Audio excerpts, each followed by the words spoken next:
റഹ്മത്തിൻ്റെ 10 കഴിഞ്ഞല്ലോ. റഹ്മത്ത് ലഭിച്ചു എന്ന പ്രതീക്ഷയിൽ നമ്മൾ മഗ്ഫിറത്തിൻ്റെ 10ലേക്ക് കടക്കുകയാണ്. നാളേക്ക് ഒരു കഥ പറയാം. മഹാനരായ സിർരിയു സഖത്തി റളിയല്ലാഹു അൻഹു വലിയ സൂഫി വര്യനും കച്ചവടക്കാരനുമായിരുന്നു. 30 വർഷത്തോളം പാപമോചനം തേടിയ കഥ മഹാൻ കൂട്ടുകാരോട് പറയുകയാണ്. കാരണമന്വേഷിച്ച കൂട്ടുകാരോട് മഹാൻ മറുപടി പറഞ്ഞു. അങ്ങാടിയിലേക്ക് പോകുന്ന വഴിയിൽ ആഗതൻ വന്ന് മഹാനോട് പറയുന്നു, അങ്ങാടിയിൽ തീപിടുത്തമുണ്ടായി, അങ്ങയുടെ കടയൊഴികെയുള്ളതെല്ലാം കത്തി നശിച്ചിട്ടുണ്ട്. ആഗതൻ തിരിച്ചുപോയി.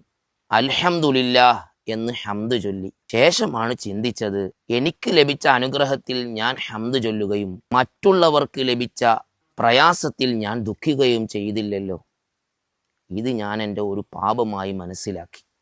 അങ്ങനെ ഞാൻ 30 വർഷത്തോളം പാപമോചനം തേടി. കൂട്ടുകാരെ, നാം എന്തെല്ലാം പാപങ്ങൾ ചെയ്യുന്നു, എന്തെല്ലാം നമ്മൾ പൊറുപ്പിക്കേണ്ടതുണ്ട്. മഗ്ഫിറത്തിൻ്റെ 10 പാപം പൊറുപ്പിക്കാനുള്ള അവസരമല്ലേ, ഉപയോഗപ്പെടുത്തിക്കൂടെ?